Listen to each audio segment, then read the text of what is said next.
Bom, pessoal, estamos aqui no podcast Unaí, sou Ismael Amorim. Hoje a gente está aqui com um programa muito especial, recebendo convidados especiais. Estamos aqui com a Natália. Olá, pessoal. Estamos aqui com o Ricardo Martins. Bom dia, my dear, my darling. Rafael Spirandelli. Bom dia. E vamos bater um papo, muito interessante sobre marketing, mercado imobiliário, muito conteúdo bacana.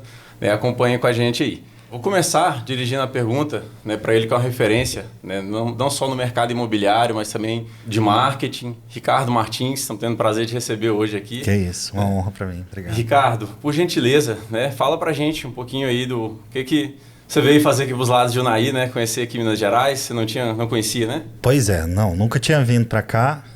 Apesar de já ter lojas em Minas, não nessa região, Fui convidado para conhecer um empreendimento, um loteamento, que é o Aras Carimãs. Fui convidado para, além de conhecer o empreendimento, falar um pouco da minha visão, compartilhar isso com os corretores, A gente deu uma palestra ontem, foi muito bom. Cara, aquela palestra para mim, estar ali foi muito importante. Vocês não têm noção de quanto foi importante para mim, porque me fez lembrar de muita coisa. Me fez reviver muitos momentos da minha jornada, porque eu sou corretor há 11 anos. Então, uma parte muito essencial da minha carreira foi no loteamento. Aí me apresentaram lá, além do que o loteamento é muito bom, Top pra caramba, gostei demais. Gosto mais de mercado imobiliário, Tem uma visão bem aguçada para esse ramo, E achei assim sensacional a cidade. Não tive muita oportunidade de conhecer muitos detalhes. Fui no loteamento, participei ali com vocês. Depois fui numa academia, vocês me levaram numa academia. Teve que abrir uma academia, parece que estava fechada. Não entendi muito bem como que é aquilo lá.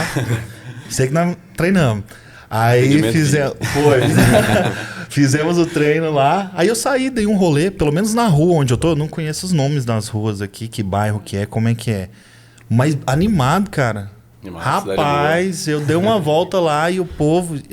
Era, 11 da noite e o povo, torando o pau na rua. Povo animado, cidade boa, tranquila. Em crescimento, Uma cidade com muita perspectiva de crescimento. Foi uma das coisas que me chamou a atenção com relação aos lotes, Quando você vai procurar investimento imobiliário, você sempre tem que olhar a médio e longo prazo. Sempre tem que ter visão. Então, aqui tem uma folga muito grande de valorização. Ainda tem muito potencial de valorização na cidade, em constante crescimento. E especialmente naquela posição lá que ele está. Eu percebi que a cidade vai puxar para aquele lado. A tendência é essa. Vai puxar para aquele lado. Um pulo ali de Brasília, Eu vim de Goiânia, dava para eu ter vindo de carro para cá, cara. E eu ia gastar o quê? Umas 4 horas? Sim, mais ou menos. Umas 3 e pouco, 4 horas. Aí eu preferi vir de avião porque... Aí eu vim de avião para Brasília, aí pegaram a gente lá. Eu dirigi assim, cara, 3 horas e pouco, 4 horas, eu não confio muito em mim, não. Eu pego no sono, cara. Pode ser de dia que eu fico com sono, cara. A estrada me deixa... Não, mas... Aí foi bom, vale a pena, é melhor. Mas é muito rápido, cara. Uhum. De Goiânia eu pego o voo para Brasília, deu 30 minutos. Aí depois de Brasília para cá deu 1 horinha e pouco.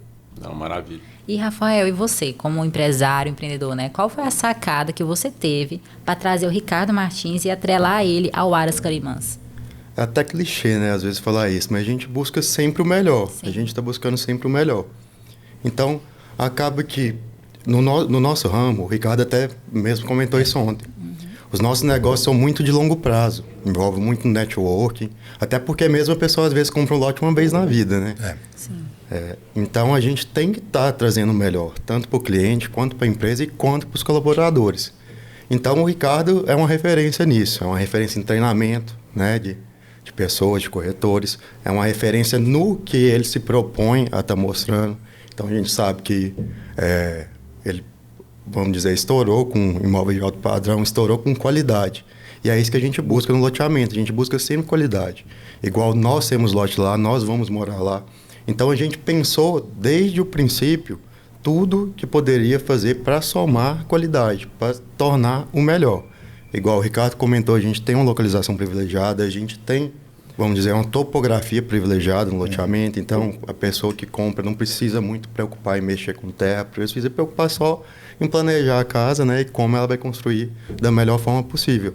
E a sacada foi exatamente essa. Sim. Unir o que a gente queria de melhor com uma das maiores, que é a maior referência assim, hoje em dia no mercado imobiliário que a gente tem. Obrigado. E atrelar isso, né? Unir esses dois fatores aí.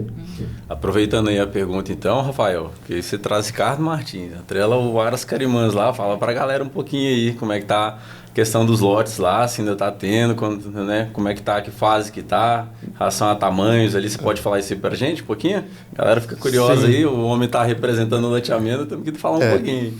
Hoje nós ainda temos alguns lotes assim para venda disponíveis.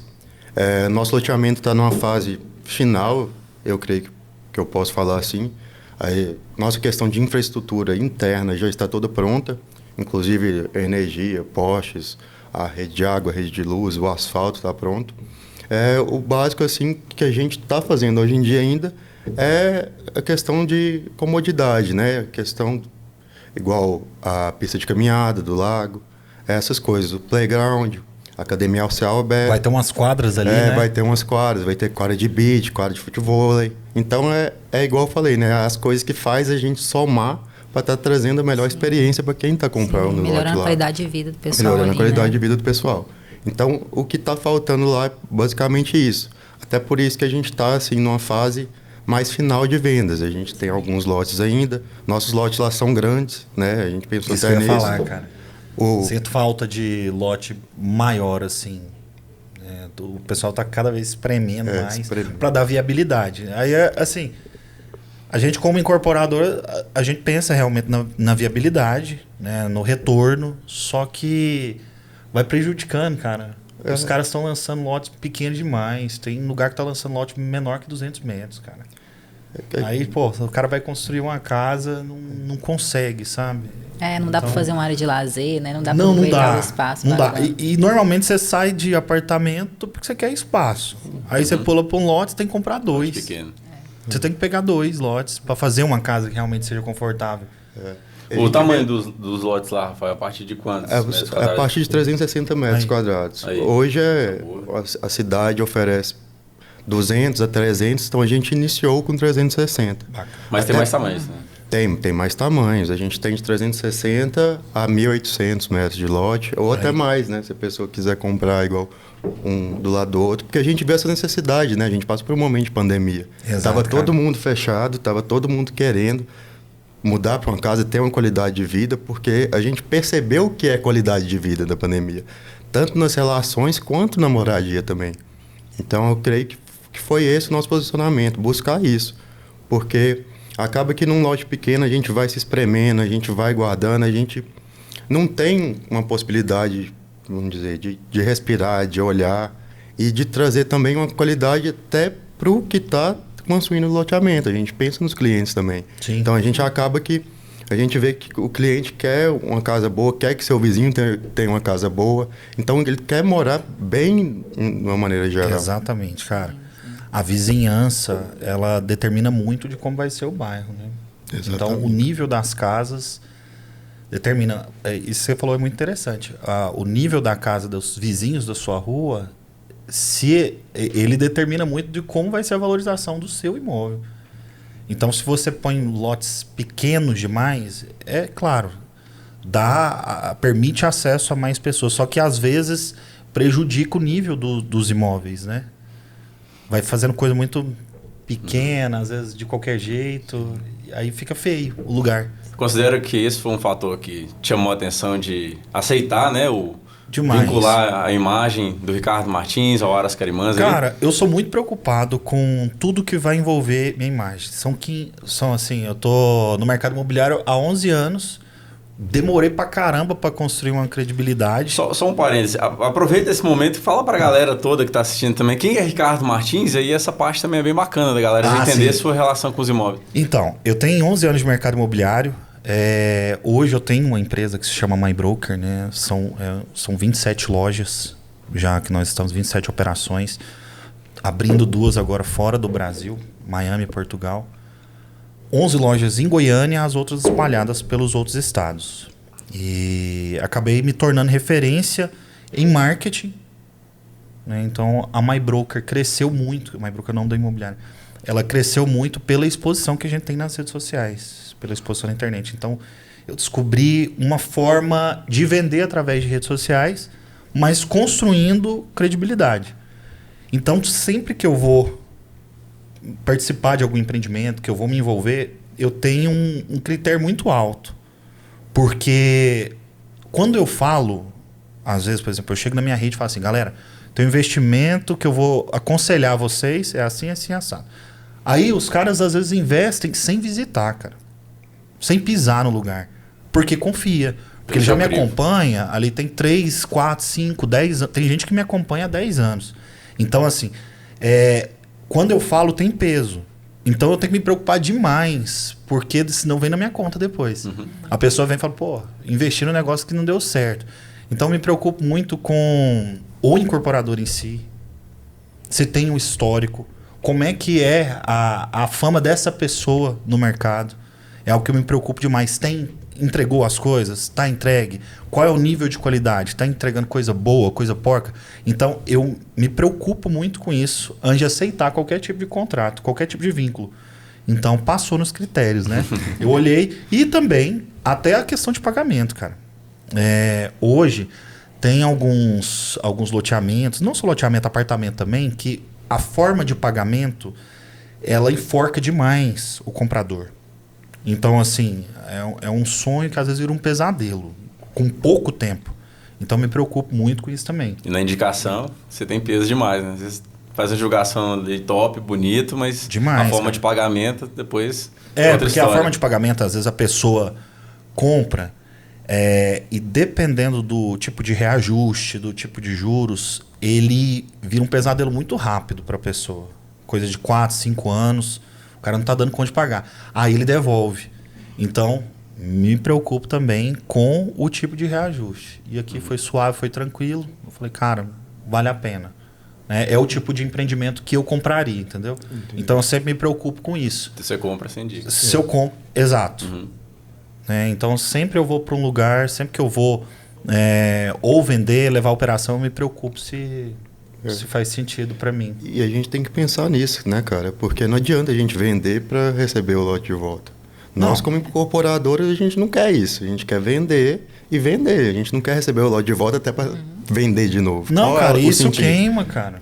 Queima.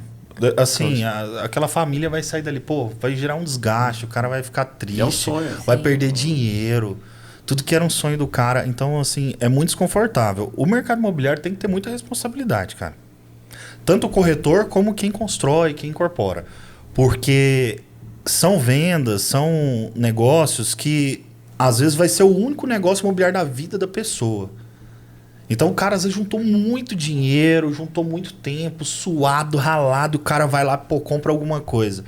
Aí toma um prejuízo, é muito perigoso, isso é muita responsabilidade. Então o corretor ele é muito bem remunerado, só que ele tem uma responsabilidade muito grande.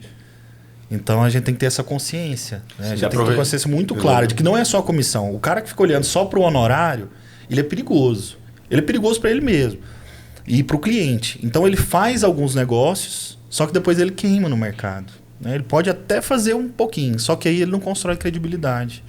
Acaba passando. Falando sobre esse ponto aí que você citou, né? A confiança, né? A confiança da pessoa. Recebeu indicação, que você está fazendo também, passa pelos seus critérios de análise ali, mas essa confiança, né? Falamos sobre o mercado, mas e a pessoa, o corretor de imóveis, né? O que dá para trabalhar de diferente, você como referência, que a pessoa vai atrelar aquilo que você está oferecendo, mas também vai ter confiança naquela pessoa que está fazendo aquele trabalho, que está indicando ali. Certo. O corretor ele precisa aprender a se posicionar como autoridade. Né? É normal que as pessoas que trabalham com vendas, eles foquem demais no produto. Essa é a forma antiga de fazer marketing, né? E isso não é só no ramo imobiliário, não. No ramo imobiliário é mais comum você perceber isso, porque é mais tradicional ainda. Muito engessado. Então, o foco sempre está no produto. Então o corretor se preocupa demais com característica técnica. Na hora de divulgar, ele divulga só o empreendimento. E ele acaba não construindo uma identidade própria. Ele acaba não construindo o próprio marketing pessoal dele, a própria autoridade.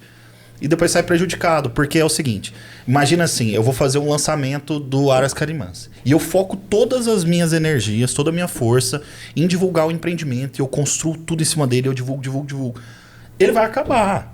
Ainda mais porque é bom, daqui a pouquinho ele acaba. Eu perdi todo o trabalho que eu fiz. Por quê? Eu ganhei meus honorários ali, só que não construí minha autoridade. Não reteve. Eu pus a autoridade em cima do loteamento só. Que é bom, você vai ganhar dinheiro, só que existe uma forma mais inteligente de fazer isso, né? Os empreendimentos, eles passam, só que o corretor fica. Né? Então, o empreendimento vende. Então, se meu marketing era todo em cima do empreendimento, acabou. Depois que zeraram as unidades. Então, a gente tem que ir construindo aos poucos essa autoridade. Aí, para construir autoridade, especialmente em redes sociais, é começar a trazer conteúdo ensinando as pessoas. O que te faz ser autoridade hoje é o quanto você entende do seu mercado. Então isso tem uma pergunta que a Natália tinha listado para a gente ali, né, Natália? É a pergunta a respeito, né, dessa diferença de cidade, de interior, com a cidade capital. O que você acha a respeito do marketing? Tem diferença? Ou eu posso fazer um marketing me espelhando em você, trazendo para a cidade interior? Pode fazer a mesma coisa. É a comunicação que às vezes ela vai ser um pouco diferente. Sim. A gente tem que pensar em marketing em conexão. Que tipo de conexão você gera com o seu público? O cara que está comprando imóveis de alto padrão, que está comprando imóveis de luxo dentro da cidade grande, de uma metrópole, ele tem alguns gostos, tem algumas necessidades, ele tem um estilo de vida específico. Para eu me conectar com esse cara, eu tenho que gerar conteúdo, eu tenho que fazer marketing dentro do que faz sentido para ele. Quando eu venho para o interior, eu tenho que entender quem é o meu público. O que ele gosta de fazer? Como é que ele se comporta? E eu tenho que começar a gerar material em cima de como esse cara se comporta. O marketing sempre tem a ver com o meu interlocutor, o meu público. Então eu tenho que pensar muito bem no meu público. Aqui, algo que eu pontuo, eu ensino muito os nossos... Apesar de eu ser um cara do digital e gostar do digital, eu não abro mão do tradicional. Porque funciona. Funciona muito bem. Especialmente dentro de cidades menores. Aqui a gente está falando de uma cidade que tem por volta de 100 mil habitantes, né? Um pouco menos de 100 mil habitantes, pelo que eu entendi. Mídia tradicional de outdoor, por exemplo, funciona muito bem. Funciona muito bem. Só que não é aquela mídia onde eu divulgo o imóvel, mais uma vez. É a mídia onde eu divulgo o profissional. Então, é muito comum numa cidade dessa, você pega 3 pontos principais dela, 3 saídas, 3 lugares onde você sabe que vai fechar a cidade, coloca 3 outdoors, colocando a cara da pessoa. O corretor. Coloca o corretor e coloca alguma coisa lá, falando, tipo assim, o que ele faz, o que ele oferece, em que ele é bom, onde ele é autoridade. E ele mete esses 3 outdoors na cidade. Eu tô citando 3, mas às vezes, né, 2 outdoors fecha. Por exemplo, lá tem uma cidade que ela é muito rica, só que ela é muito pequena em extensão, que é Balneário Camboriú. Se você coloca 2 outdoors, um na entrada e um na saída, você fechou a cidade inteira. E todo mundo te conhece, cara. As pessoas vão vinculando a sua imagem. Então o cara passa na rua, ele tipo lembra de você. Vai ficando marcado na mente da pessoa. E é super engraçado com relação ao outdoor, as pessoas vão, esse é o cara do outdoor, fica como se fosse tipo um famoso, sabe? E o simples fato de colocar essa imagem ali, as pessoas vão te enxergar, elas vão criando familiaridade e vão te enxergando como autoridade com o tempo. É super interessante, gente. Funciona demais. Então, todos os meus alunos, todas as minhas unidades que são em cidades menores, eu trabalho muito essa mídia tradicional do outdoor, mas sempre voltado para o marketing pessoal. Colocando a imagem do corretor como autoridade, não focando no produto em si. E a internet vai funcionar muito bem também. Aqui vocês vão gastar menos, às vezes, para fazer campanhas. Vocês vão alcançar mais leads aqui dentro, fazendo campanhas de Facebook Ads, Instagram Ads, né, Google Ads. Vocês vão alcançar muita gente gastando menos. O lead vai sair com preço bacana. Sim. Se não tem muita gente fazendo aqui, o que eu imagino que não tenha. O Ricardo Martins é muito conhecido, né, pelas redes sociais também, mas você acabou de comentar isso, então também se faz um trabalho específico interno em cidades menores, cidades de interior, como você citou também em outras mídias. É você mesmo que cuida dessa parte, você tem uma equipe, como que funciona? O Ricardo Martins também está envolvido diretamente com essa parte de outras mídias. O que eu aprendi? Você tem que focar no que você é bom e delega o resto para quem é especialista em outras coisas.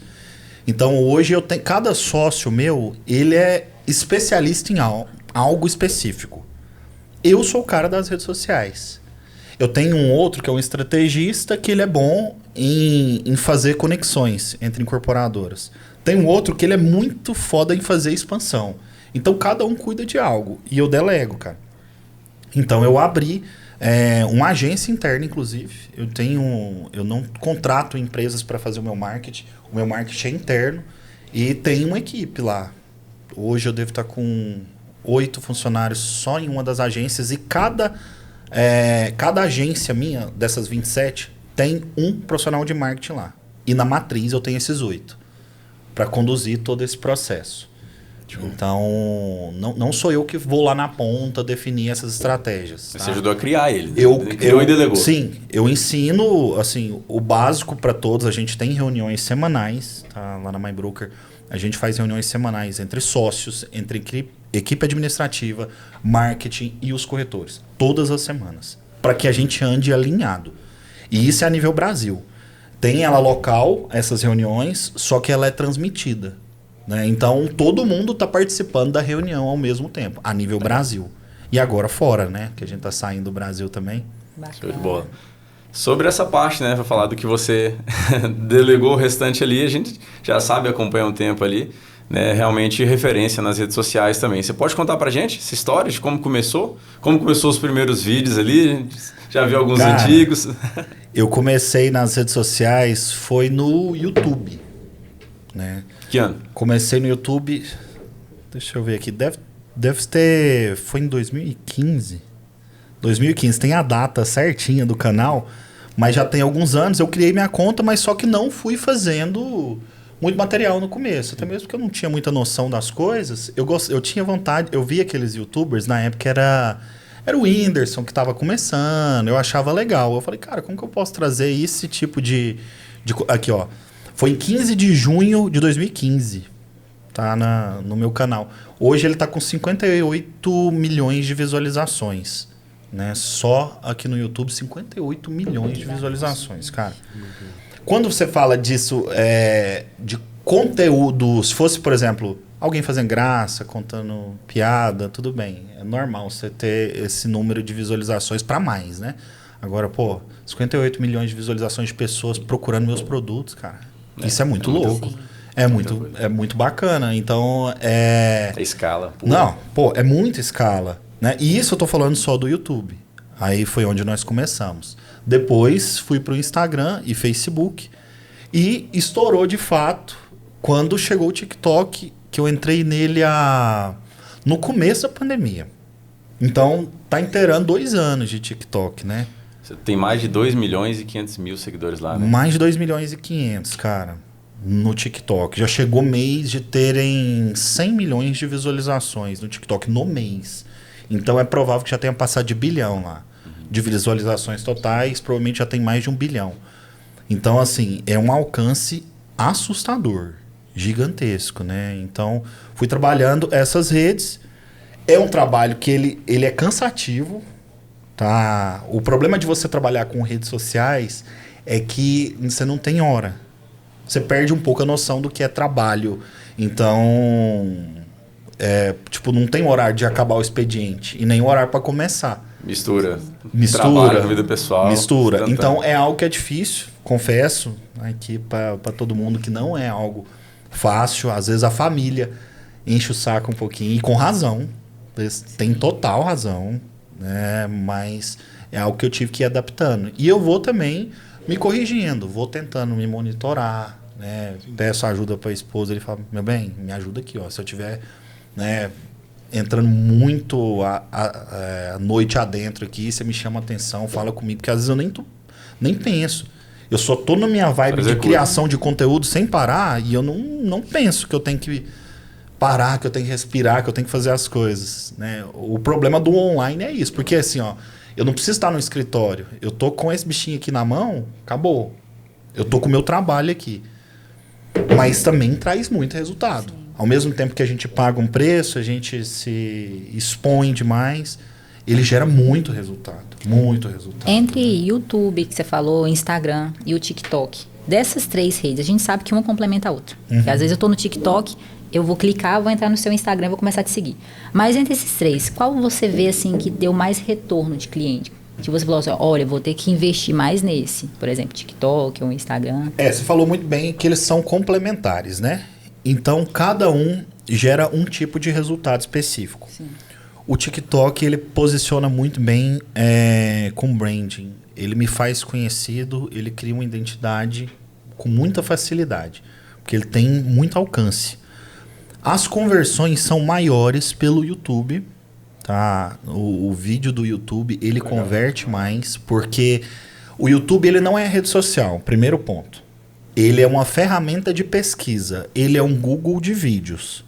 Então, a pessoa pesquisa imóvel assim, esse assado, tal, e cai lá no meu vídeo. Então, ele é mais direcionado. Além do que, aquela mídia ali do YouTube, geralmente são vídeos tipo de uma média de 10 minutos. Então, em 10 minutos, eu explico tudo do imóvel, mostro tudo do imóvel, tenho o preço do imóvel, tenho a localização. O cara que decide entrar em contato comigo, ele está muito mais quente. Sim. Ele já sabe tudo. E isso, inclusive, filtra mais. Porque muitas pessoas assistem e falam, não é o imóvel que eu quero. Legal, então ele nem te liga. Então você não perde muito tempo em fazer visitas improdutivas. Elas são mais acertadas. Então, quando você decide fazer o YouTube, ele é um conteúdo mais longo. Agora ele está começando a pegar os... Lá chama shorts, né? São vídeos curtos. Inclusive, isso está fazendo o canal crescer muito rápido, viu, gente? Quem quiser crescer no YouTube de forma rápida é o tal dos shorts. Mas o padrão dele, o cara que entra no YouTube, ele já está preparado para assistir vídeos mais longos. Então, a conversão lá é maior. Agora, o Instagram, ele é uma ferramenta muito boa para você fazer campanhas e criar relacionamento. Isso que eu ia te perguntar agora, porque observa aqui que você tem uma leitura muito clara do que trabalhar em cada rede, né? Então a galera às vezes confunde isso aí também, né? Vai para o Instagram para fazer o que você falou que o YouTube é feito, para pesquisar. E sendo que a gente não faz isso. Exatamente, ninguém pesquisa no Instagram, né? Não faz sentido. Então às vezes o cara monta a rede social dele todinha como se fosse um menu. Não vai utilizar assim, ninguém vai utilizar assim. Pode ser que, por exemplo, para roupas, funcione. Que a pessoa vai puxar ali e ela vai ficar vendo. Ela tá vendo as roupas. Para imóvel não faz sentido, porque quando você está procurando um imóvel, você já procura um bairro específico, uma margem de preço específica, né? Então lá não tem como filtrar isso. O cara não vai sair procurando lá de texto por texto, achar que imóvel que é. Então não faz sentido. Agora no YouTube faz. Total. Cada rede social. Então, Instagram, relacionamento. TikTok, exposição. E YouTube é o vídeo mais longo explicando o imóvel mesmo. Explicando o produto. Não serve nem só para imóvel, né? YouTube ele é bom demais para qualquer coisa. E além do que ele remunera. O YouTube te paga, né, para você expor vídeos ali. Ali, só por curiosidade, no meu YouTube dá uma média de 8 a 12 mil reais por mês.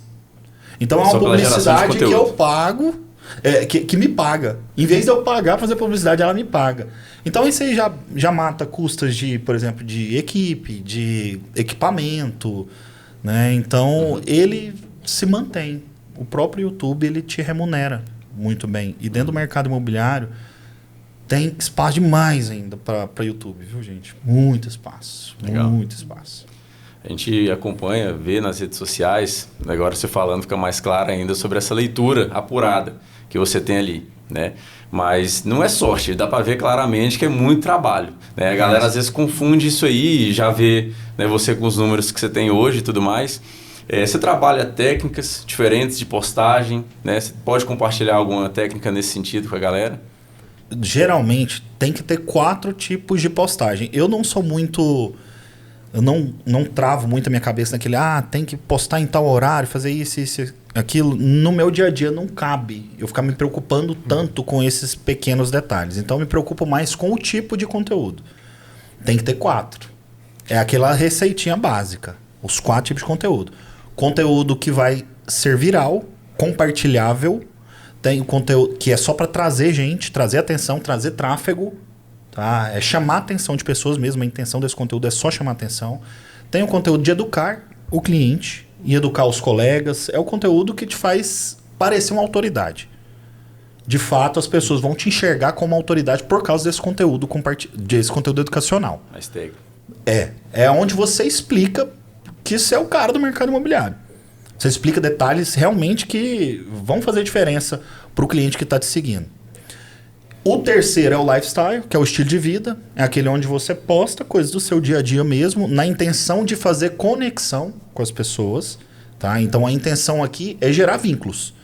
É gerar vínculos mesmo, fazer as pessoas se identificarem contigo.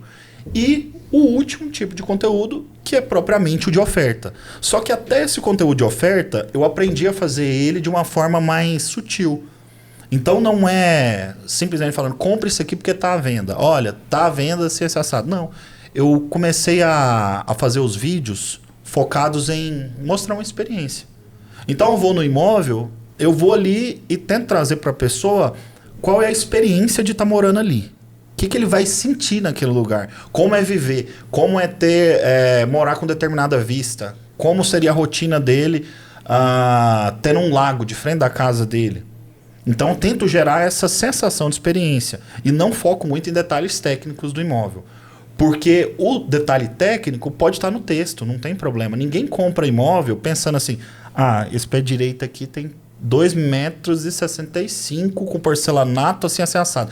E o corretor ele é muito focado em falar isso porque esse foi o treinamento técnico que ele recebeu da incorporadora. Então ele se apega demais a isso. Então ele vem atender o cliente, ele vem mostrar para o cliente, ele vai falando só um monte de característica técnica. E característica técnica não vende. Não vende. O que vende é experiência, o que vende é valor. O que faz sentido para a pessoa ali. Porque, na real, quem está comprando um imóvel, ele está comprando, o lar da pessoa. Então tem que ver o que faz sentido para ele ali. Como vai ser a rotina da família, o que ele vai ter de lazer, qual é o nível de qualidade de vida que ele tem. Então nesses vídeos de oferta, eles não parecem que eu estou vendendo. Eu só falo de uma experiência, mas eu estou vendendo.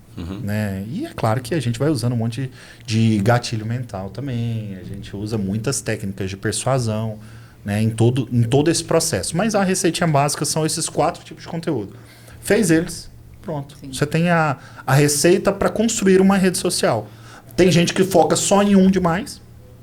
Às vezes é só o de vendas, que é o mais comum. Tem o outro que acha que rede social é só fazer dancinha, que é o outro que foi pro o outro extremo. Tem o outro que acha que é só lifestyle. E tem um outro que fica só ensinando. Sim. Se você tem só um de cada um desses itens, não vai funcionar. O cara que só ensina fica chato. O cara que faz só lifestyle não faz sentido. Você nem entende o que ele está fazendo. Ele não gera receita. O que faz só dancinha, ele gera audiência, mas não vira negócio. Não coloca ele como autoridade. E o outro que só oferta não vai dar nada, porque lá é uma rede social. Não é só fazer vídeo, né? Tem que ter estratégia para chegar aí na venda. Tem que ter estratégia. E no início, você foi um corretor de imóveis tradicional que chegava e falava sobre o piso, falava sobre o acabamento, ou não? Você já começou assim, eu tenho que mudar, eu tenho que ser diferenciado? Eu fui muito técnico no começo da carreira. Fui muito técnico. E quem que te ensinou a pensar por esse lado de experiência? Foi livro? Se você tiver algum livro também para indicar para a gente, para quem está iniciando, né, nesse ramo imobiliário. Olha, muita coisa que eu desenvolvi é de uma forma que a gente chama de empírica, né? Eu aprendi muita coisa testando. Então eu fui experimentando formas diferentes de fazer marketing. Só que a leitura, com certeza, ela me ajudou. Então livros como Manual de Persuasão do FBI. Você vai ver que conectar com alguém, convencer alguém, tem muito a ver com como você se comporta, a forma que você... Tem algumas técnicas. Até a forma da sua postura conta em um atendimento. O jeito que você olha, como você sorri. Então, tem um conjunto de técnicas que te faz conectar com as pessoas. Então, foram um conjunto de livros. Manual de Persuasão do FBI, excelente. Como Fazer Amigos e Influenciar Pessoas. Esse livro, cara, é excelente. É um livro muito antigo, simples e fácil a leitura. Só que você consegue aplicar coisas demais. Aí você pega livro como Convencer Alguém em 90 Segundos. São livros sobre persuasão, sobre relacionamentos. Então, eu acho que todo mundo que quer crescer, ele precisa pensar em alguns tipos de livros. Por exemplo, persuasão, desenvolvimento pessoal, vendas, marketing. Se ele focar nesses 4 tipos de livro, ele resolve. Ele resolve a vida dele. E eu vou te falar, cara, tem muitos livros que são fáceis demais a leitura. E eles te transformam de uma forma tão maravilhosa. O livro é o melhor aliado. E hoje eu sou apaixonado por livros. Tem épocas que eu me obrigo a ler, tá? Nem sempre é prazeroso para mim. Eu gosto pelo resultado que ele me traz, mas nem sempre o momento da leitura ele é prazeroso para mim. Às vezes eu leio porque eu sei que eu preciso ler. É um meio, não porque tá me dando vontade, eu tenho muito prazer na leitura. A finalidade é o que você quer fazer com aquele conhecimento. O livro é só um meio. Exatamente. Então, assim, o final eu sei que é muito bom. Por isso que eu sou apaixonado em livro, porque eu sei que ele me traz resultado demais. Só que o processo de leitura nem sempre vai ser muito prazeroso. A gente não faz só o que a gente quer, né? A gente faz o que tem que fazer. Exatamente. Mas hoje em dia também tem recurso para isso. Às vezes a gente não gosta de ler, mas se entrar no YouTube ali, procurar um livro, uma dica, gente. Procurar um livro, vai para academia ouvindo ali o audiobook, né? E consegue aprender. Não, a gente tem muitas ferramentas. Você tem podcast, você tem aqui, nós estamos num podcast, você tem audiobooks, você tem resumos em áudio tem um aplicativo que chama 12 Minutos. 12 minutos ele pega qualquer livro e te narra ele ali em 12 minutos, né? Então tudo tem a sua importância. O lance é você adquirir conhecimento. Não tem jeito de você prosperar, atingir os seus objetivos sem buscar conhecimento, sem buscar referência. E esses livros, gente, mesmo que seja áudio, entenda que é uma forma de eu pegar uma mentoria com pessoas que às vezes que já morreram, cara. Por exemplo, você lê uma biografia do Steve Jobs, é a mesma coisa de você estar sentado com ele e entendendo o que esse cara fez através de um livro. Que é, inclusive, um livro que me marcou pra caramba. A biografia do Steve Jobs é muito boa. É um livro, assim, que ele traz insights demais. Então, é uma mentoria. Né, que você pagaria, às vezes, milhões pra estar com o cara, você consegue um livro. Às vezes nem tem como, né? Já morreu. Exatamente. Eu assisti uma live sua uma vez, curta, algo em torno de 13 minutos. Você falava sobre persuasão. Né? Eu também li esse livro, Como Fazer Amigos e Influenciar Pessoas. Lá fala um pouquinho que você não consegue mudar a opinião da pessoa, mas você consegue fazer ela ver pela sua ótica as coisas, né? Sobre essa parte de persuasão.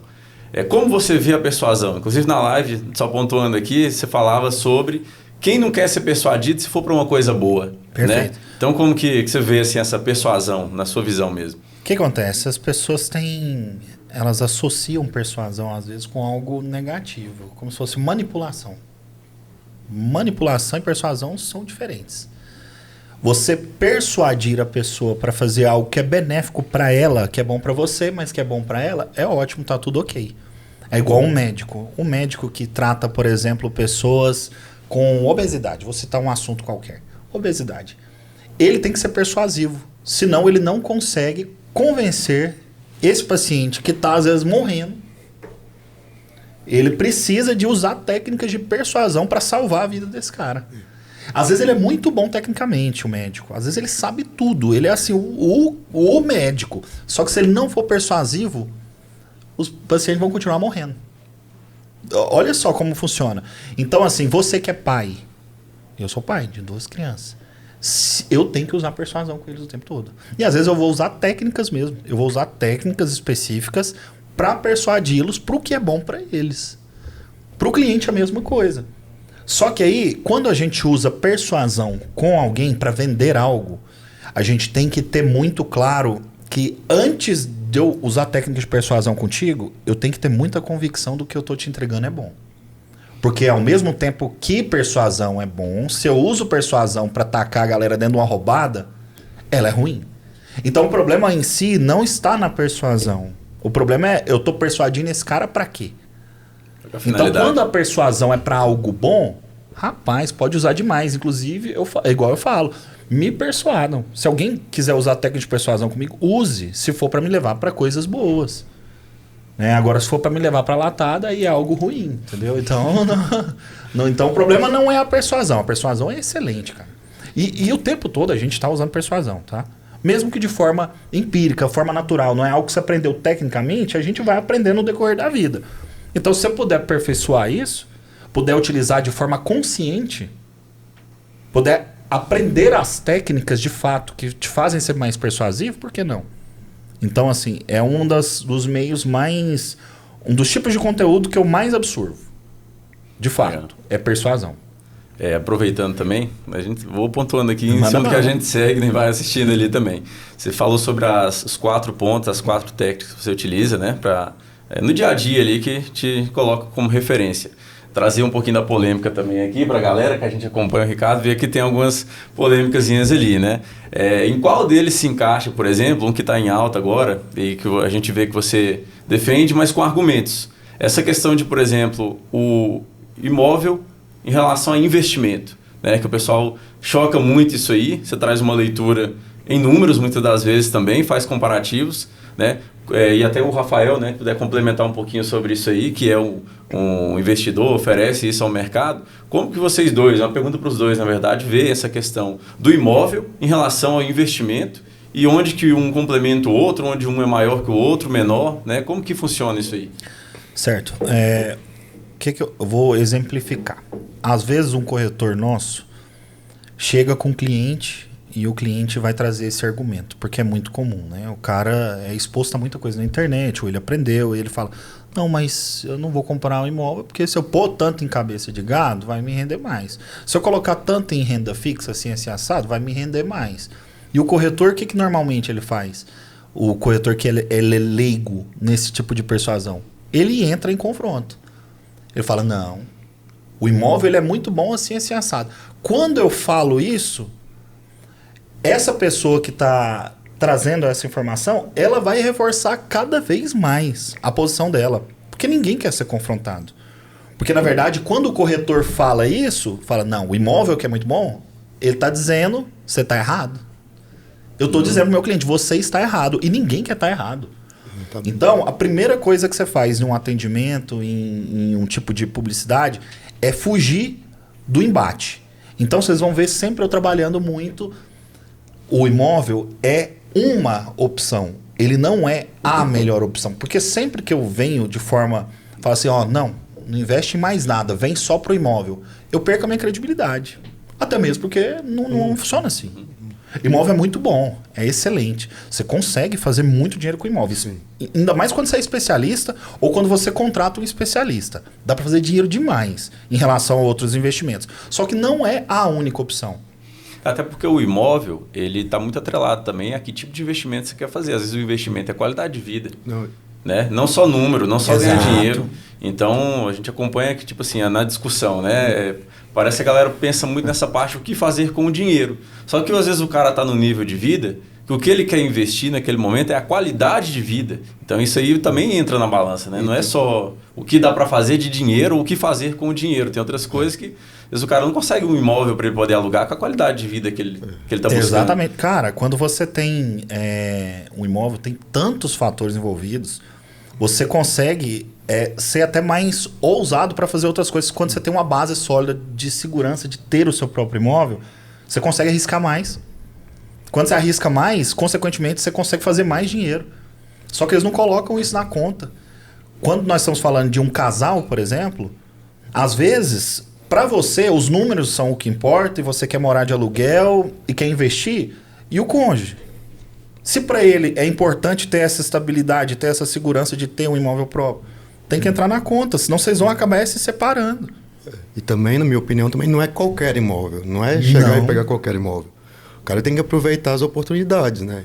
O mercado imobiliário, nem é só o imobiliário.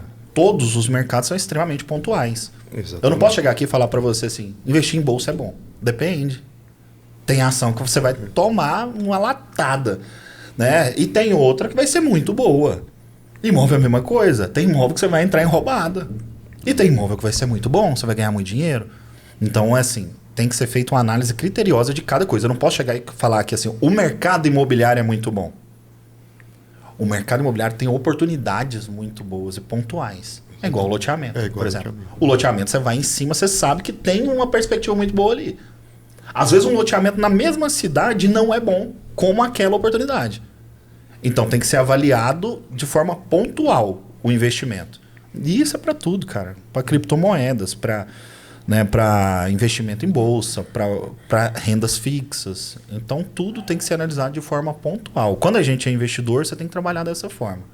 Maravilha. Essa semana eu coloquei aquele post do Barsi, né? O Barsi, ele é o maior investidor pessoa física do Brasil, né? Ele, se eu não me engano, ele tem na faixa de 4 bilhões para mais. E ele fala, né, que prioridade absoluta, antes de começar a investir, ter o imóvel próprio. Isso não sou eu que estou dizendo, tá? É o próprio Barsi. Postou do Primo Rico também. Postei o Primo Rico, né? E o Primo Rico era porque naquele vídeo,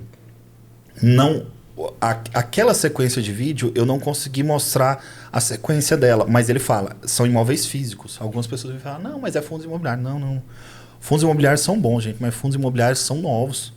Aqui no Brasil, ele começou a operar efetivamente, tem só uns 20 anos, cara. E há 10 anos, não tinha nem 1.000 pessoas dentro de fundo imobiliário. E tem gente falando, não, o fundo imobiliário deixa o povo rico, como se não deu nem tempo. Não, e o fundo não deu nem imobiliário... tempo. Não deu tempo, cara.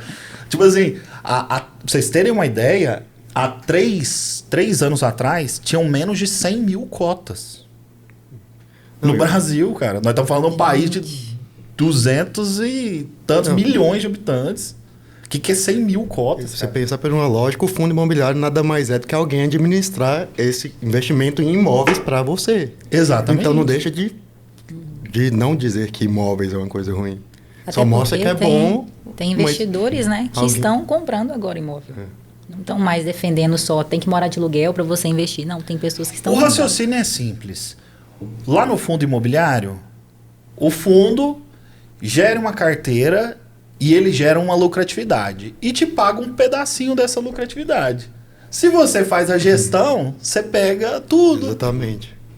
Acho que é muito de fase da vida também, né? Igual você falou, o casal que... Primeiro, precisa ter uma sincronia de ideias ali, né? Não acaba separando, você falou, mas... fase da vida. Essa pessoa está numa fase da vida que ela precisa fazer outros investimentos que não é exatamente a qualidade de vida, né? Para chegar lá depois. Mas cara, então, da galera que você atende, tem muita gente diversa nesse sentido. Sempre é caso a caso. Uhum. São situações muito pessoais. A gente tem que avaliar a situação de cada cliente. Eu aconselho a pessoa comprar sempre que ela puder, assim, no começo da vida, ela já conseguir fazer um investimento imobiliário. Não à vista, até mesmo porque ela não vai ter recurso para isso. A não ser que ela tenha herdado alguma coisa. Isso nem é o caso. Mas no começo da vida, você comprar pagando parcela, financiamento. Eu sou um cara que defende financiamento. Defendo muito financiamento, cara. Eu tenho contas que mostram que financiamento ele é extremamente viável. O financiamento bancário, ele é um dinheiro barato, cara. Hoje, por exemplo, vale mais a pena. Se você tem lá 200, 300 mil reais para comprar um imóvel, você tem lá sobrando, você tem mais dinheiro, vale mais a pena ser financiado que comprar ele à vista. Porque hoje o financiamento bancário, com juro alto, tá? Ele vai te dar aí mais ou menos 10% ao ano. 10% de juros. Você tem investimento em renda que está te dando 15, 16. Financia, paga e ainda sobra diferença para você. Você entendeu? Você aplica o dinheiro e financia. Ou seja, você comprou e investiu. Não é compre ou invista. Uhum. Você não deixa jogar fora, invista. Né? Alugar. A galera dá muito exemplo, você está pagando tanto de aluguel, mas se você pegar esse dinheiro e aplicar assim, você vai ter tanto. Mas a pessoa não tem o dinheiro do aluguel mais aquele dinheiro, ela tem aquele dinheiro. Então ela tem que saber o que fazer com ele, né? E assim, o financiamento às vezes força você fazer aquela poupança ali. O aluguel, ele... A gente tem que sempre colocar na conta que ele reajusta. E o reajuste dele pode ser pesado. Há um ano atrás, o IGPM, ele subiu, tipo assim, deu paulada de 20%, entendeu? Então o cara que pagava 1.000 aumentou para 1.200 o aluguel dele, a correção. E quando você vai fazendo isso ano após ano, aquele aluguel, no final das contas, ele subiu demais. E a parcela de um financiamento bancário, por exemplo, ela é decrescente. Ela diminui ano após ano. Chega uma hora que eles se equiparam, o aluguel continua subindo e a parcela caiu demais. No meio do caminho ali. Sempre há um ponto. Em alguns casos, esse ponto chega mais rápido, outros ele demora um pouco mais. Mas, em média, 5 anos. 5 anos pagando. Essa conta muda. E a maioria dos financiamentos também são atrelados a índices bem menores do que o próprio IGPM, por exemplo, que reajusta o aluguel. Então, de qualquer forma, já é mais vantajoso do que o aluguel. Demais, cara. Vale muito a pena. Eu sou, assim... É porque sempre tem aquela cultura. Se você tá pagando juro, é ruim. Não necessariamente. Não no mercado imobiliário. Porque no mercado imobiliário é o único bem que você compra e ele continua crescendo o valor. Carro é problemático. Você comprou um carro financiado, você tirou... Financiado à vista. Você tirou ele da concessionária 20% a menos. No mínimo. E ano após ano ele só vai diminuindo de preço. Ou seja, você vai continuando pagando cada vez mais e ele vai valendo cada vez menos. Então... Aí é você que tem que pontuar. Se você precisa realmente do carro e tudo mais. Imóvel não. Eu financei o imóvel. O saldo devedor é fixado. Aquele saldo devedor não vai sendo corrigido. Ali quando você financia uma casa, por exemplo, um apartamento, ele não vai sendo corrigido. Ele está travado. E a parcela vai só diminuindo, cara. E o imóvel vai só valorizando. O saldo devedor foi congelado. Só que a valorização do bem, ela é gradativa. Todo ano ele vai valorizar. Então, cara, é vantagem demais. Mesmo que você esteja pagando juros. O pessoal fala assim, em 30 anos você vai pagar o dobro do imóvel. Mas em 30 anos ele tá valendo 5 vezes mais. E daí que eu paguei o dobro? Paguei barato. Essa pergunta pra galera não se faz, né? Paguei barato. Paguei 2. Tá bom, ele vale 5. Ótimo. Foi boa a conta. Tô em vantagem de 3. E é falta de conhecimento da pessoa. Exatamente. Uma vez em São Paulo também até estive com o Gran Cardone, não sei se você chegou a conhecer ele. Ele tem uma espécie de fundo imobiliário nos Estados Unidos, né? Mais de bilhões que ele administra imóveis. E ele fala muito isso do financiamento, né? Que o financiamento pode ser uma coisa que te ajude a crescer. Porque se você que souber trabalhar o que você conseguiu esse dinheiro financiado, isso te dá uma possibilidade de crescer muito mais do que se você não tiver. Demais, especialmente para quem trabalha com CLT, que é a maioria esmagadora da população. Tem um negócio que é um roubo legalizado que se chama FGTS, cara. Aquilo ali, o quanto antes você puder usar aquilo e fazer aportes em qualquer imóvel, é vantagem demais para você. Então você financiou, você vai fazendo aportes do FGTS, vai abatendo. Você vai diminuindo o tempo de pagar o imóvel ou o valor da parcela, você que decide. É no saldo devedor, né? Então ele é no saldo devedor, cara. É no saldo devedor que abate. O financiamento bancário é bom por causa disso. Você não abate juro. Quando você vai lá fazer aporte, você abate do saldo devedor total. É vantagem pra caramba, cara. Você consegue quitar a média. O problema é que as pessoas vinculam assim. Vou financiar em 30 anos. Vai ser 30 anos pagando. É uma raridade alguém que fica 30 anos pagando imóvel. É muito raro. Ou esse cara vende o imóvel, porque o imóvel, você, mesmo financiado, você pode vender ele a qualquer momento, tá? Então daqui 5 anos, mudei de vida e tal, vendo o imóvel. Não preciso quitar ele para isso. Ou eu trabalho com carteira, por exemplo, tem FGTS, vou fazendo aportes e decidi que eu vou quitar o imóvel. Quita 6, 7, 8 anos. Você financiou em 30, você pegou um fôlego de 30. Só que você não vai usar esse fôlego de 30. As pessoas quitam ou saem do imóvel muito antes. Mas muito antes. Mas já acha que ela vai viver a vida dela daquele jeito 30 anos, não é assim. Ué, como assim, cara? Você comprou um imóvel hoje financiado. Se quiser vender ele amanhã, você vende. Ué, é você que vende. Você não está preso àquela situação. E o bacana, sabe o que é? Quando você compra algo parcelado no mercado imobiliário, é que a valorização ela é em cima do valor total do bem. Só que você aplicou menos, tipo assim, paguei 20 mil do imóvel que valia 100. No ano que vem, a valorização não é em cima dos 20 que eu pus. É em cima dos 100. Só que eu só pus 20. Então, quando você faz a conta, aporte versus retorno, aí dá uns valores absurdos. Aí você vai achar, tipo, 5% ao mês, 6% ao mês, em cima do valor que você aportou, não em cima do valor total do imóvel. E quando a gente compra imóvel, o cliente tem que aprender a fazer esse tipo de conta. Ele retorna em cima do valor total e não em cima do aporte. Então, cara, você consegue fazer umas manobras. Já fiz conta para cliente, cara, mostrando pro cara que ele tava rendendo 7% ao mês. Na frente contando dessa forma. Dessa forma. Mostrando, tem que explicar para ele como é que funciona. Né? Então, o mercado imobiliário, se você souber operar, dá para fazer muito dinheiro, cara. É muito bom. Eu gosto dos outros, tá? Não tenho nada contra. Eu tenho dinheiro aplicado em Bitcoin, tenho dinheiro aplicado em ações, tenho dinheiro em renda fixa. Então, a inteligência financeira básica, isso é bíblico e milenar, é diversificação. Diversificação. É o princípio da inteligência financeira, cara. Por quê? Porque os mercados oscilam. Exatamente. Uhum. Todos os mercados oscilam. Então, para você não ter prejuízo, você dilui o risco, você dilui um pouco o lucro também, mas você dilui o risco. E você vai crescendo constantemente, pegando as altas de cada mercado. São pontuais, né? Igual você disse. Todo mercado é pontual. Por que não aproveitar?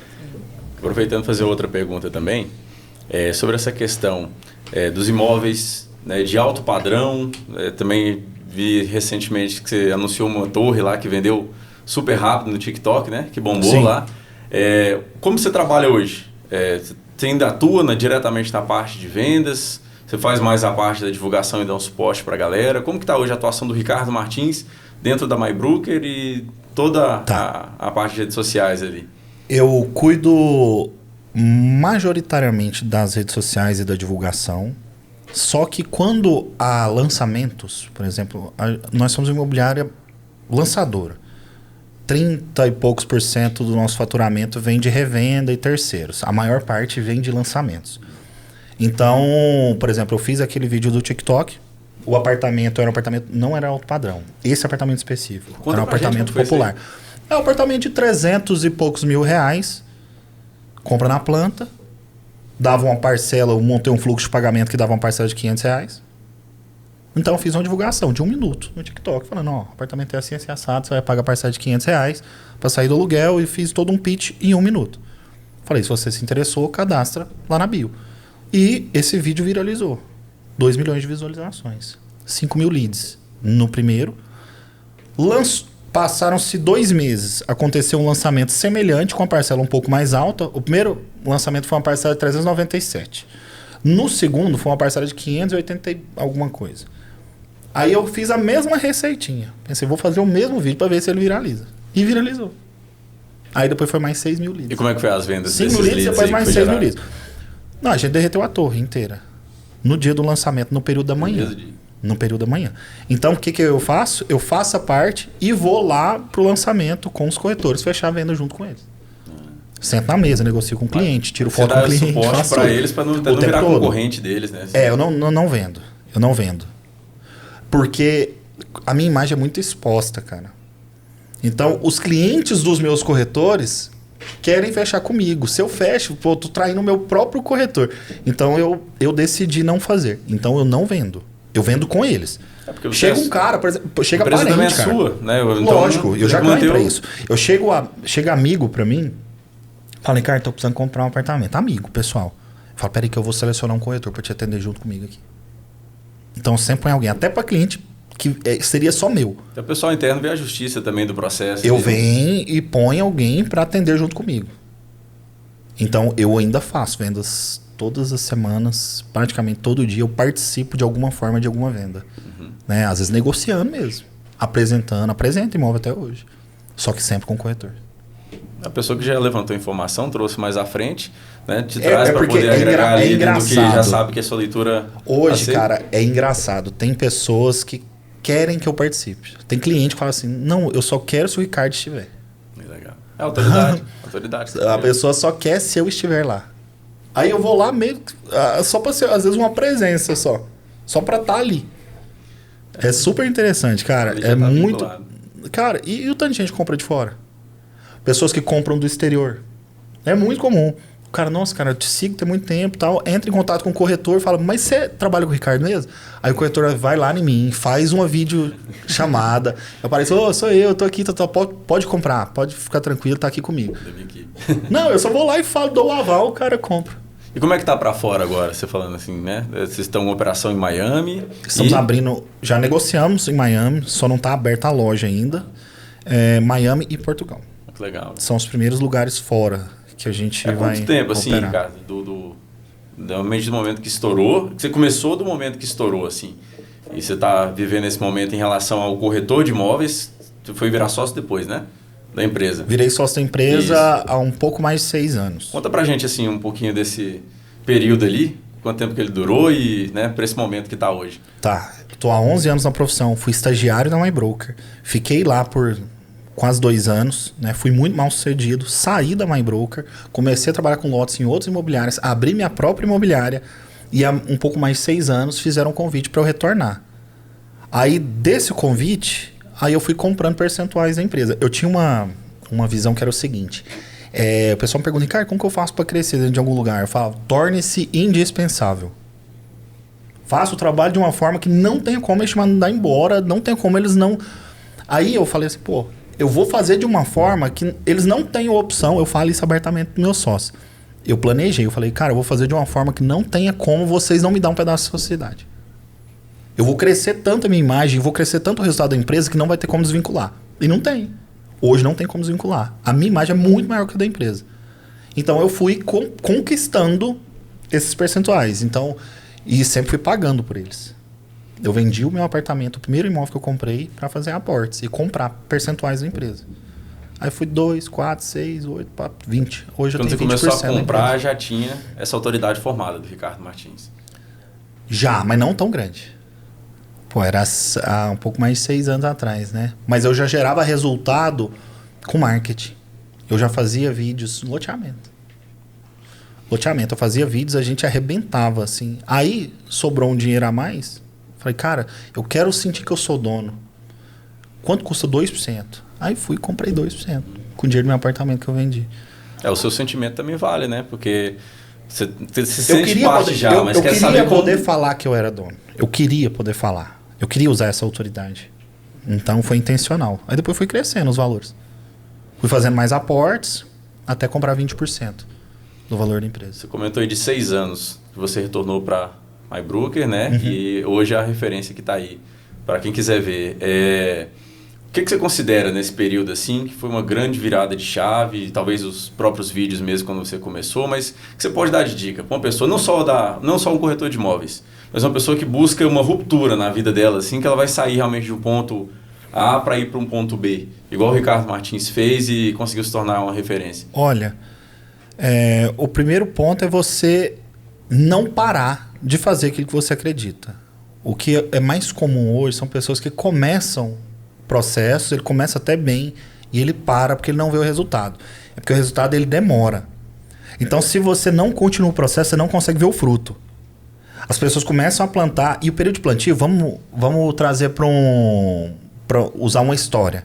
Quando você vai plantar algo mesmo, de fato, você vai arar a terra, você cava ali, você machuca a mão, é pesado, é sol na muleira e é desgastante e você não vê fruto.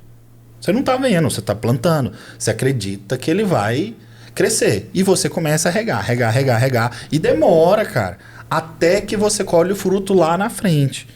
A mesma coisa funciona para um negócio. Vai ter um período que você não vê resultado. Você não vê resultado. Mas é porque você está plantando. Está crescendo, está criando raízes as plantas. Está criando raiz tudo aquilo que você plantou. Depois é que os frutos vêm. Eu demorei, cara... até 2 anos atrás eu ainda morava em um apartamento Minha Casa Minha Vida. E andava com o meu Etios batido, porque eu não tinha condição de arrumar o Etios. Já era bem sucedido, só que todo o dinheiro que entrava ia para a empresa. Eu aprendi um negócio muito cedo, o cara falava assim, empresa rica, dono pobre. Tudo que sobrava eu colocava de volta dentro da empresa. Então eu andava num carro, por exemplo, na época que depois eu mudei, hoje eu uso, minha ferramenta é isso aqui. Mas antes, eu andava num carro onde os meus equipamentos eram mais caros que o carro. Porque eu investia na minha profissão, eu queria fazer dinheiro. Então, os meus equipamentos eram mais caros que o meu carro. E às vezes era contraditório, porque eu vou falar, mas o cara é dono da empresa, os corretores dele andam de Mercedes e ele tá andando nesse carro aqui.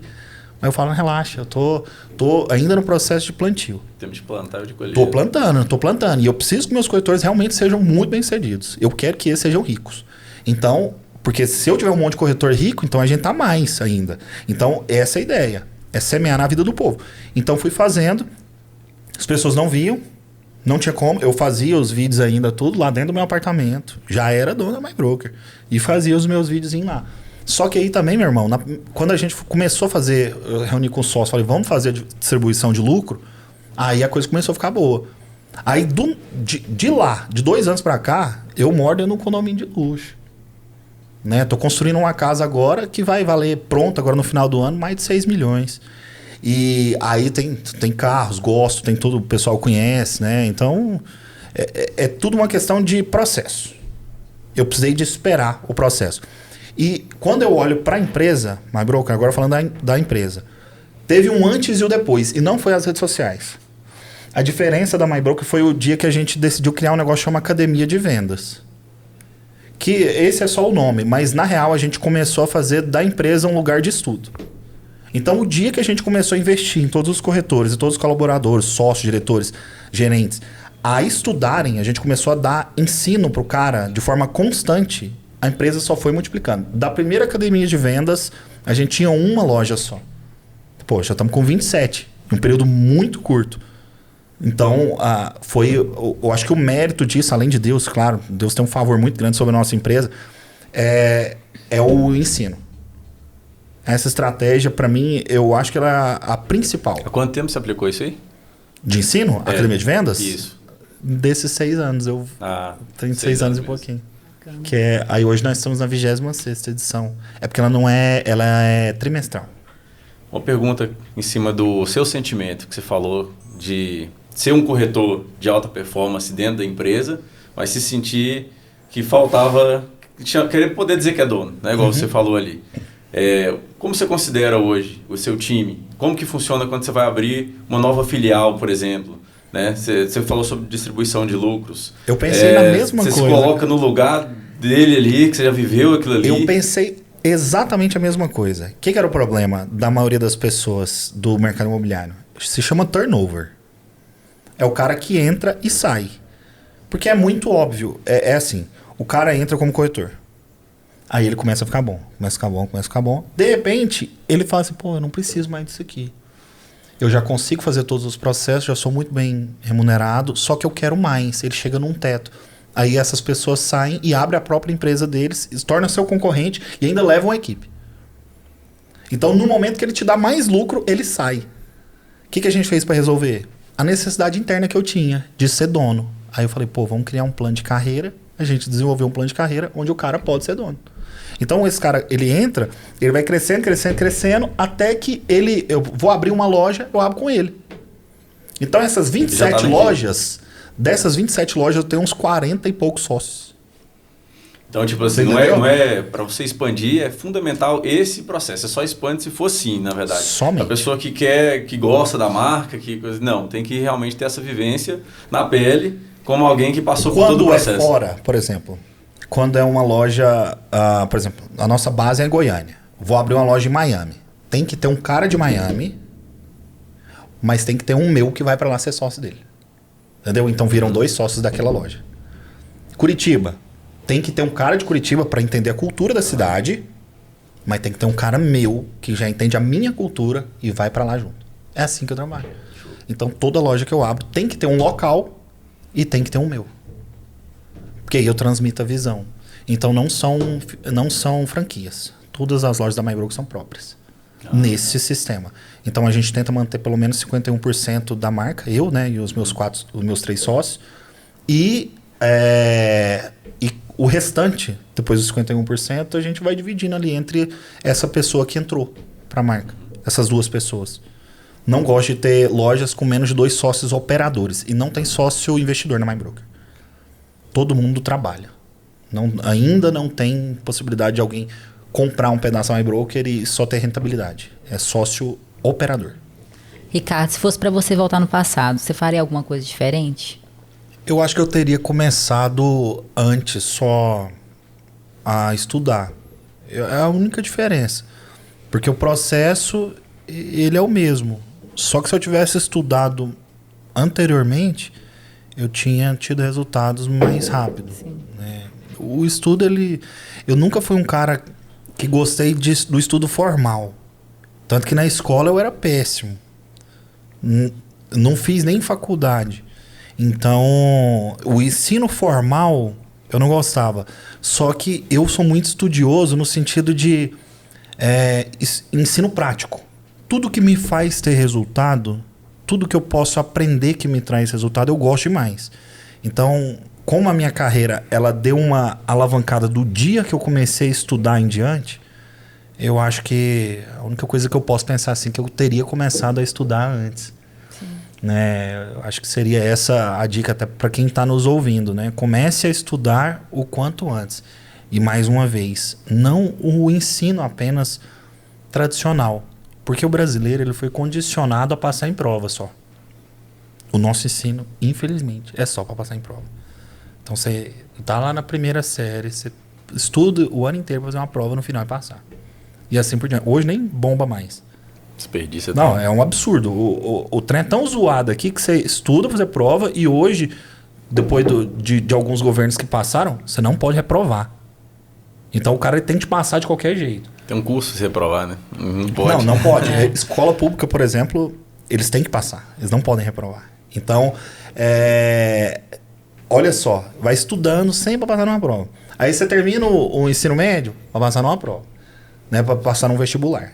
Aí você termina lá dentro do vestibular da faculdade, mesma coisa. Estuda pra fazer prova. Aí no final das contas, o cara forma, o que ele faz? Ele fica perdido, ele não aprendeu a trabalhar, ele não aprendeu a fazer nada, não aprendeu a produzir nada, não aprendeu a se comunicar. Ele aprendeu a fazer prova. Aí alguns continuam nessa carreira. O que ele faz? Concurso. Vou fazer prova, mais prova. Aí ele faz o concurso, aí ele continua fazendo concurso pra fazer mais prova, pra passar. Eles não aprendem a produzir. Não aprendem a produzir. O brasileiro não aprende a produzir. Por causa que o ensino nosso é só para fazer prova. Não é ensino prático. Então tem que aprender empreendedorismo, tem que aprender persuasão, tem que aprender comunicação, tem que aprender inovação. Isso tinha que estar na base. Então, como não tem, a gente tem YouTube, você tem internet, você tem livros, aí você aprende lá. Muitos até traumatizam, né? Porque ele comprou uma ideia de que é isso que ele tinha que fazer. E ele não abre a mente para ele poder ver o que ele precisa fazer, né? Então, e alguns traumatizam. Porque a hora que chega para poder trabalhar mesmo, ganhar dinheiro mesmo, ele tá perdido. Porque o que ele aprendeu a vida inteira foi aquele negócio limitado lá. Ele foi condicionado. Então, grande parte do meu trabalho hoje é essa. Inclusive, o TikTok eu uso para ensinar pessoas sobre isso. Além de vender imóveis, eu ensino muito sobre empreender, sobre ganhar dinheiro, sobre mentalidade.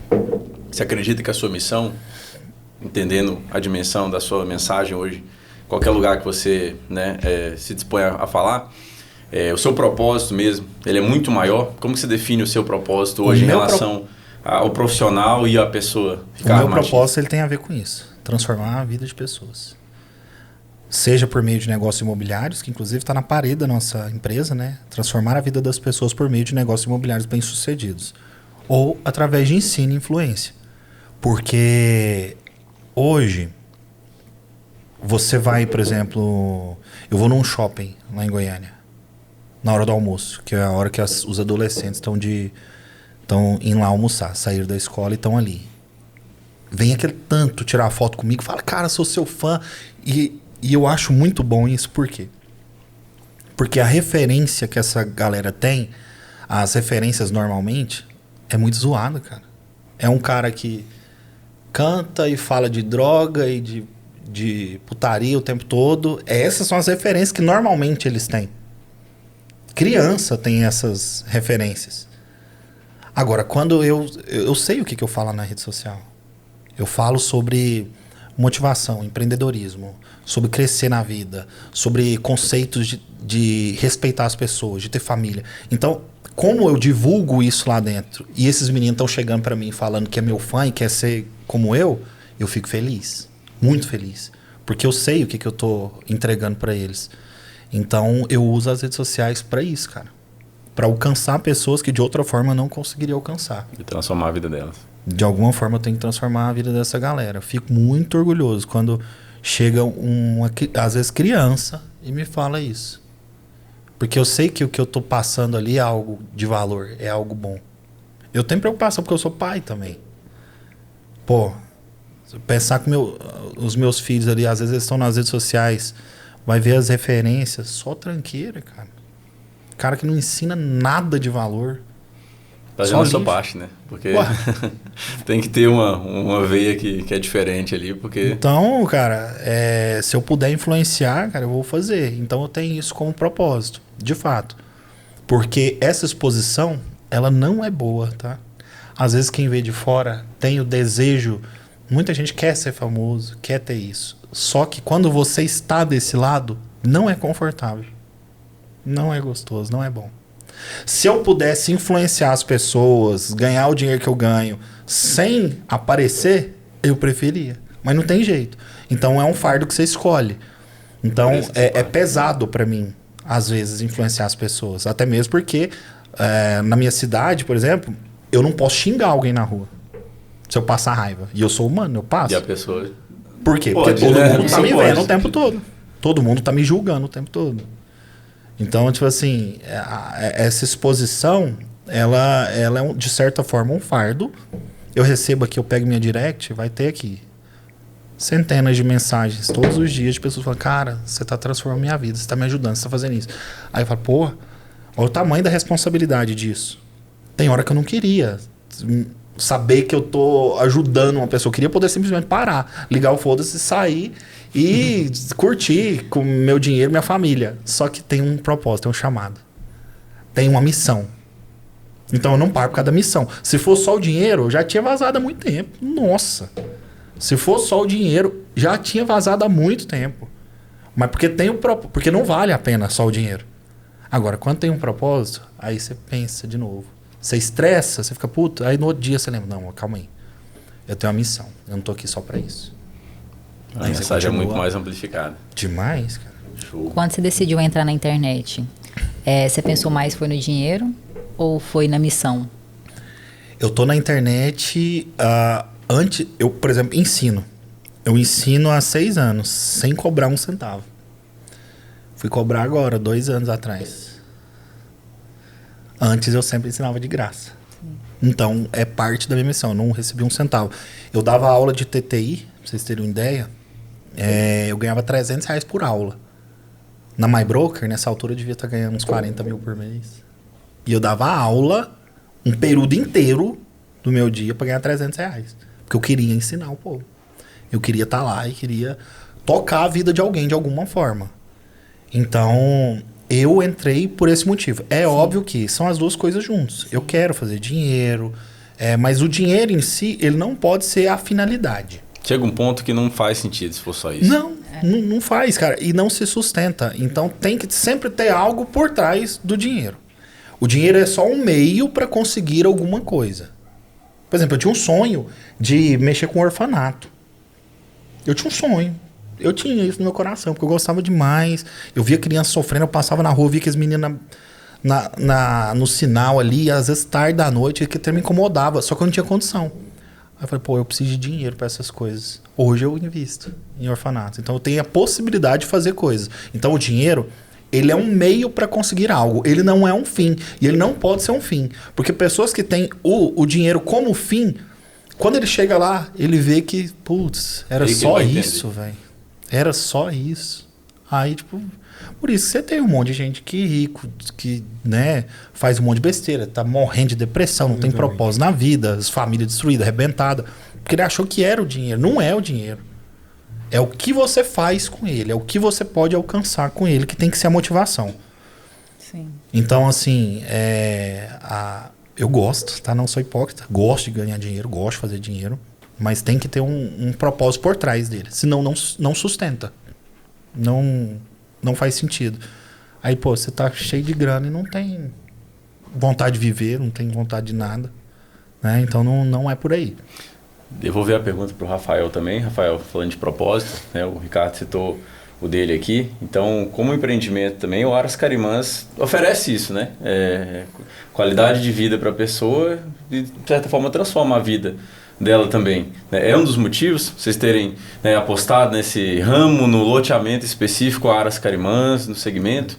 Exatamente, Ismael. É igual eu te falei, a gente sempre buscou o melhor. A gente sempre buscou levando o melhor, porque como a gente quer isso pra gente, a gente sabe que muitas pessoas querem para si mesmo também.